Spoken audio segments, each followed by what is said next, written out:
Hi everyone, how are you doing? Over the past few days, I realized that there's always something in my mouth, and it got me thinking, what portion of my budget do I actually spend on food? Things like food inflation and how does it affect me? You know, as usual at Money Africa, we always crunch the numbers. So let's get into it. Did you know that according to the National Bureau of Statistics, there is a weighted basket that averages the numbers, right? So just think of this basket like a physical basket, and different things goes into it to measure what the consumer price index is. So in Nigeria, about 51% of that basket is actually made up of what? Food and non-alcoholic beverage. Interesting enough, in the UK, that basket actually just 10% of it constitutes of food and non-alcoholic beverage. What this is showing us is that Nigeria has a high low income earners, because food is a very critical need that needs to be eaten. I mean, it's only after you've eaten that you can then do other things. So it goes to show you that there's not a lot of disposable income, and hence that basket is reflecting that on average, because that is how shows you what is important to the average person.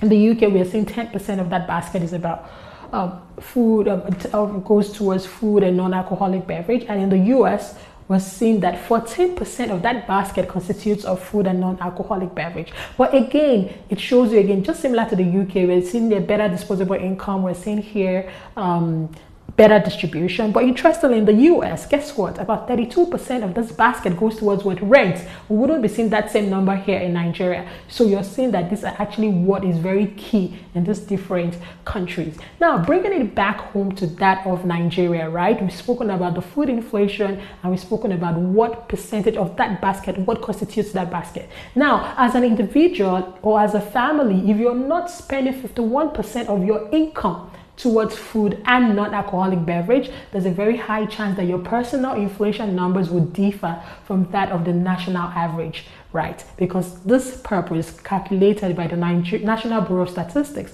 is to get an average for the country. Great. So what is headline inflation?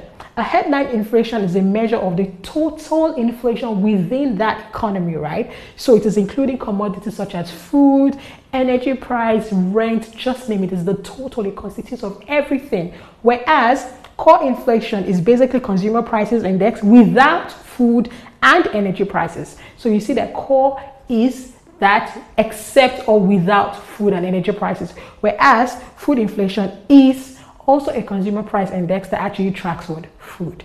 So this just helps us to get a good inclination. Now, quick math. Let's look at how averages work. If the prices of food increases in the UK, will it have a significant impact on the overall average of its inflation price? If you said no, you are right.